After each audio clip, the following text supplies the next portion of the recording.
Bismillahirrahmanirrahim. Assalamualaikum warahmatullahi wabarakatuh. Perkenalkan, nama saya Wisnu Andika Putra dari kelompok 2 dengan judul jurnal yang sudah dianalisis, yaitu arsitektur perancangan sistem yang menggunakan metode nested transition pada lingkungan kerja perkantoran. Next, di sini ada pendahuluan tentang perkembangan sistem informasi yang semakin pesat membuat setiap perusahaan dituntut untuk mendapatkan informasi penting yang berasal dari berbagai departemen yang dimilikinya. Oleh karena itu diperlukan adanya gabungan informasi antara data-data yang ada pada setiap departemennya. Beragam tuntunan yang muara pada keinginan untuk mengintegrasikan secara fisik maupun relasi dua atau lebih organisasi tersebut bermuara pada kebutuhan melakukan supaya sharing sejumlah sumber daya data dan informasi yang dimiliki sesama organisasi tersebut. Terus di sini metode yang dipakai hanya menggunakan metode nested transition-nya yang akan dipadukan dengan replika dan fragmentasinya. Next, sini sistem distribusinya yaitu sistem hardware berpaduan dengan software yang terdiri dari atas kumpulan komputer yang saling terhubung dan terlihat bagaimana sistem sebagai suatu sistem komputer tunggal. Pertama, di sini ada resource sharing-nya, di mana kemampuan untuk menggunakan hardware, software, data manapun di dalam sistem tersebut.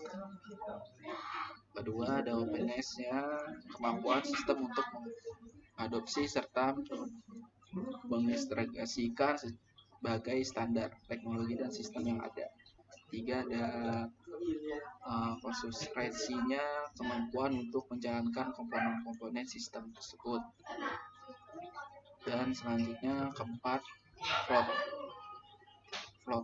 tolerance-nya, dan 5, transparansinya, yaitu kemampuan sistem untuk membuat sistem terlihat sebagai sistem yang monolitik bagi perspektif penggunaan dan mungkin juga bagi perspektifnya programmer tersebut. Dan di sini ada transaksi data yang menggunakan metode dan jurnal ini sebuah transaksi di mana setiap transaksi utama dapat menggunakan subtransaksi dan setiap seksinya dapat membuka subtransaksi lagi hingga beberapa tingkat. Dan kelebihan dari metode tersebut mampu melakukan eksekusi transaksi secara paralel dan tidak secara sekuensial, sehingga lalu lintas jaringan bisa menjadi lebih teratur. Dan di sini ada flap-nya, yaitu operasi yang dibentuk secara inti atomik yang merupakan suatu untuk kerja sendiri yang berdasarkan dilakukan dengan mengkaitkan satu server aplikasi dengan satu database tersebut.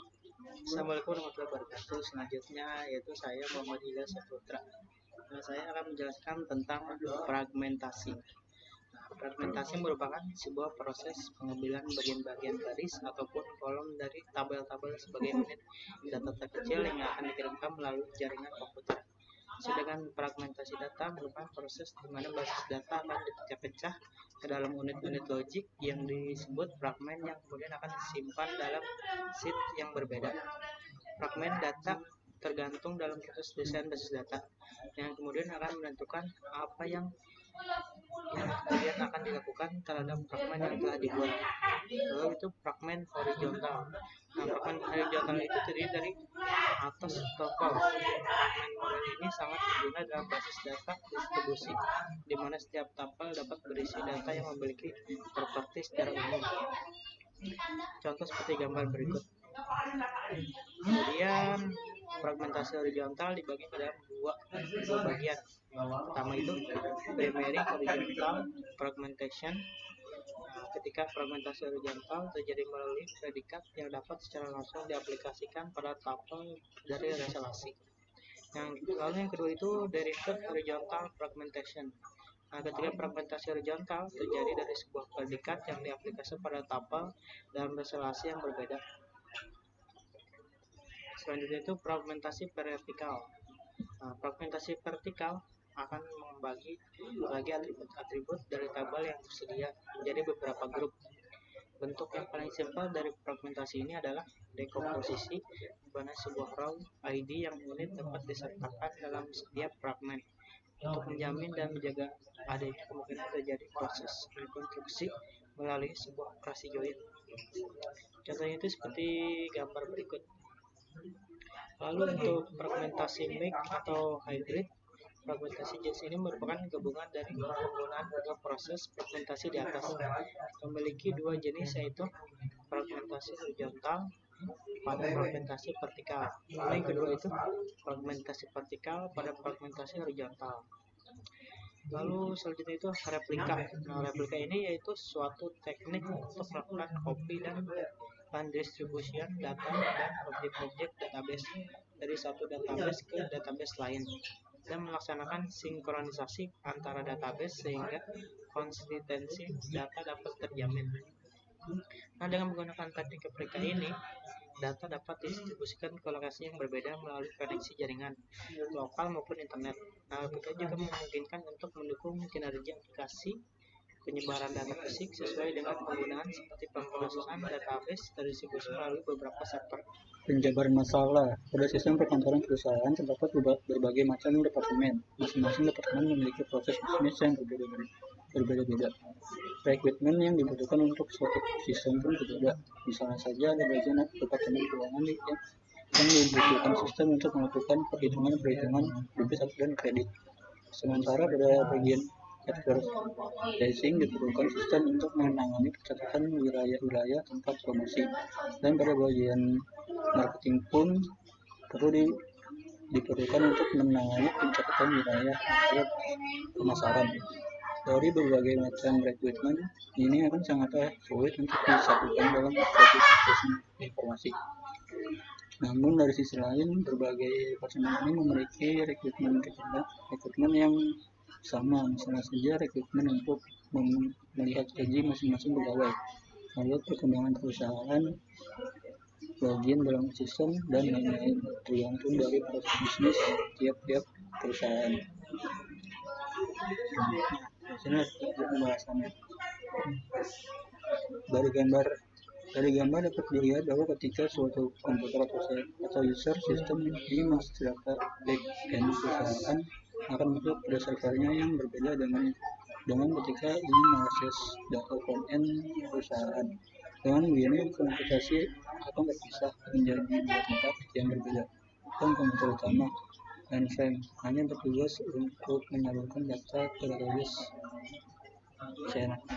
Untuk melakukan perancang arsitekturnya yang rinci tidak dapat diterapkan secara general, sebab setiap perusahaan pun memiliki proses bisnis yang berbeda-beda. Oleh karena itu, cukup menjelaskan dari aspek umum yang dimiliki perusahaan. Proses perusahaan dibagi menjadi dua bagian, yaitu front-end dan back-end. Proses back-end merupakan proses yang berkaitan dengan kegiatan internal perusahaan, sementara proses front-end merupakan proses yang berkaitan dengan kegiatan perusahaan ke pelanggan. Pada proses back-end akan menyampaikan Pada proses backend akan menyimpan data-data pribadi dan privat perusahaan seperti data pekerja, departemen, jadwal, dan sebagainya. Sementara pada frontend, perusahaan menyimpan data-data yang berkaitan langsung dengan pelanggan dan selalu berubah-ubah dengan frekuensi yang tinggi. Misalnya data transaksi dan data pelanggan. Pada beberapa perusahaan, ada yang menyatukan kedua data ini ke dalam satu database server, namun ada juga yang memisahkannya. Alasannya pun beraneka-ragam, mulai dari tingkat keamanan sampai mungkin terjadinya intervensi. Jika proses front-end ini begitu sibuk lalu lintas datanya, maka perlu juga dilakukan pendistribusian sistemnya, di mana ada satu komputer sendiri yang menangani proses transaksi ataupun proses front-end perusahaan, sementara proses backend dilakukan pada komputer lain. Ini sebagai contoh model gambar akan dijelaskan. Warahmatullahi wabarakatuh. Nama saya Jimmy Syafadillah. Ingin menjelaskan tentang ini. Pada bentuk arsitektur lainnya tersebut, bagian front end dipisahkan lagi sehingga ketika server transaksi 1 sedang sibuk lalu lintasnya, maka proses dapat dialihkan ke transaksi 2, atau juga bisa transaksi 1 dan transaksi 2 dipisah berdasarkan fungsionalnya. Misal pada perbankan, transaksi 1 untuk proses penarikan uang dan transaksi 2 untuk proses pengiriman uang. Secara sederhana ini bisa disebut sebagai nested transaction karena adanya pembagian fungsional ke dalam sub-subnya, sehingga proses dapat dijalankan secara paralel. Ini model 3 adalah contoh arsitektur di mana bagian front end untuk transaksi sedang sibuk sehingga proses transaksi ditangani oleh dua server, yaitu server transaksi 1 dan server transaksi 2. Server utama tetap pada server transaksi 1 sedangkan server transaksi 2 sebagai server pembantu proses transaksi. Dengan demikian, proses transaksi dapat berjalan lebih baik dan lebih cepat dalam proses transaksi. Saya Ahmad Rizky Lutfi. Saya akan melanjutkan penjelasan dari gambar 10 model 4. Model 4 ini merupakan model untuk mengefektifkan komputasi dengan menggabungkan fragmentasi database dengan replikasi. Model 4 ini merupakan perwujudan dari model 3 database untuk server front end dan back end. Pemetaan database menggunakan fragmentasi agar tidak ada interferensi antara database front end dan back end. Fragmentasi pada data back end berisi tabel-tabel yang berkaitan dengan proses back end yang ada pada database server. Fragmentasi lainnya berisi tabel-tabel yang berkaitan dengan proses-proses registrasi, dan fragmentasi yang berisi tabel-tabel yang berkaitan dengan proses transaksi. Untuk menampung transaksi ada dua database yang pemetaannya menggunakan replikasi, yaitu data yang sama dengan data mainnya atau dengan data transaksi 1. Di sini ada kesimpulannya. 1. Untuk membangun arsitektur sistem terdistribusi dan suatu perusahaan sangatlah dipengaruhi oleh proses bisnis perusahaan. Yang selanjutnya, masalah terkini yang dihadapi dalam pembangunan sistem terdistribusi adalah kecepatan jaringan yang ada pada saat ini. Terus ada pemisahan suatu sistem digunakan untuk pembagian komputasi sehingga komputasi yang terjadi tidak terpusat yang dapat mengakibatkan bottleneck effect. Nomor 4, ada banyaknya sistem yang didistribusikan sangatlah tergantung dengan arus data yang mengakibatkan terjadinya komputasi tinggi dan sebuah kebutuhan perusahaan. Dan terakhir, pada kasus tertentu penggunaan nested transaction tidak cukup sehingga dibutuhkan flat transaction. Sekian dari kelompok kami. Kurang lebihnya mohon maaf. Assalamualaikum warahmatullahi wabarakatuh.